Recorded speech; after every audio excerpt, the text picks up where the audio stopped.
Commanders-Lions is the Saturday night game. It is a 9.5-point spread in Detroit at Ford Field. The over-under is 55 in a playoff game, Dylan. I know you see that 5 and you get scared and you go, I don't like that. I like the over.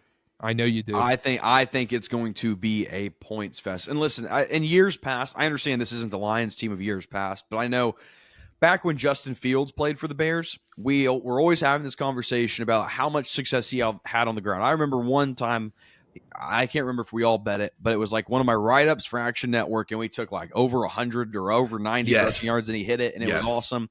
Listen, this year, the Lions against mobile quarterbacks allowed 30-plus rushing yards to Caleb Williams twice, 61 to Anthony Richardson, 45 to Kyler Murray. I think Jaden Daniels has a day here, and it's going to be heavily contingent on Jaden Daniels for the Commanders to have any success. You talked about the total. I'm more shocked at the 9-point favorite that the Lions are and the divisional round. That seems crazy to me. The total makes total sense. Yeah, it's the spread that was kind of shocking to me. Commanders 21st in rush EPA allowed since week 11, 16th in dropback EPA allowed. Conversely, the Lions defense is depleted, and they haven't been great since week 11. 19th in rush EPA allowed, 12th in dropback EPA.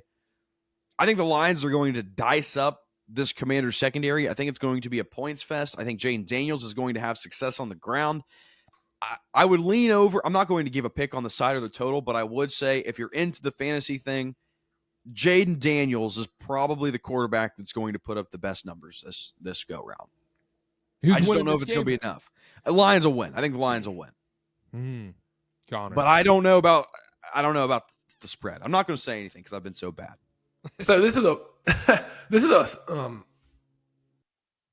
sorry there. I had to mute the mic a second. Something happened outside. This is a full game stat. Third highest yards per carry allowed for the full season by the Commanders, almost 5 yards a carry. And I know that's the whole season, but they've been susceptible to the run so far this year. David Montgomery should be back in some capacity. I don't know how much work he'll see, but he should be at least playing out there. I do think you're right about this. There will be a path for the Commanders to put up points. I think this is going to be a high-scoring game. I think Jaden Daniels is going to put up some video game numbers on this Lions defense. My only thing with this is it's not a knock on the Commanders. I just trust Jared Goff and the Lions in a shootout more than I do Jaden Daniels and the Commanders, who are going on the road for the third time in 3 weeks. And I know Jaden Daniels only played a little bit in that Week 18 game. But still, third road game in 3 weeks. Lions, big rest advantage. Commanders just played Sunday night. I think Daniels will put up points, but I think Jared Goff and this Lions offense ultimately will be too much to overcome. I think they win in the shootout, high-scoring game, and I hate to do this because I was the number one Commanders guy last year, but I think Lions end up covering 8.5, 9.5 at the end. Don't take my advice. Do not take my advice.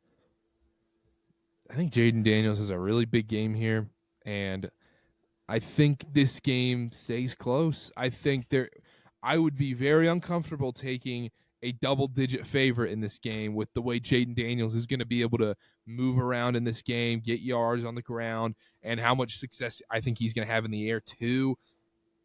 I think the Commanders keep it within the number. I still think the Lions win. I don't think there's any question about that. But you're telling me it's a 15-point game in the fourth quarter and Jaden Daniels doesn't go down and get a garbage touchdown and cover the number right there?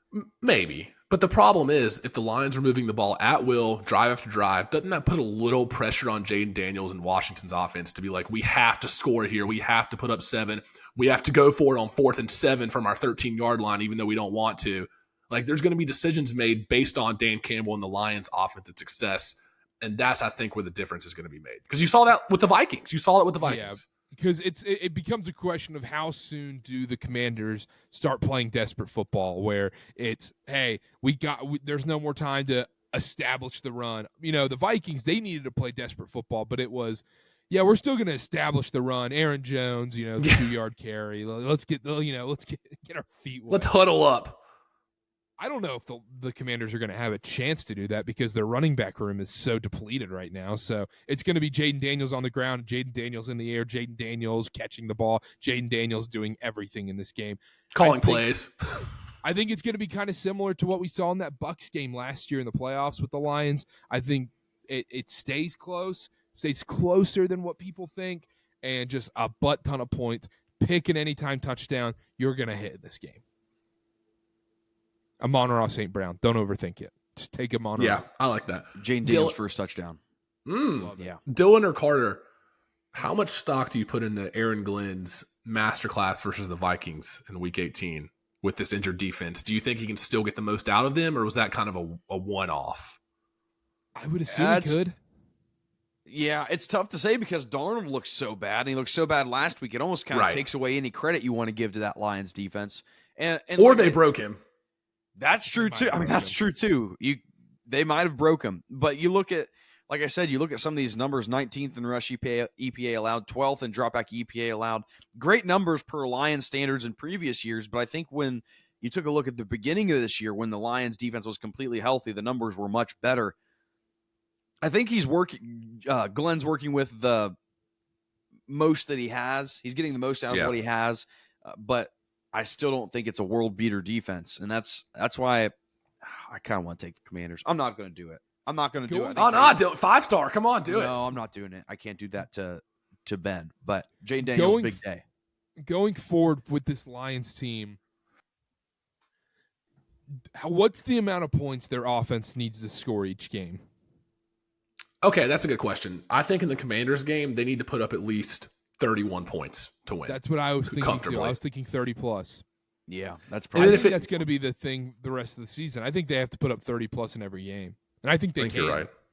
Yeah, and I guess if they play the Eagles in the next round, I mean, Connor, resident Philly fan, I don't want to get too far ahead of myself. That'd be a tough matchup for the Lions defense.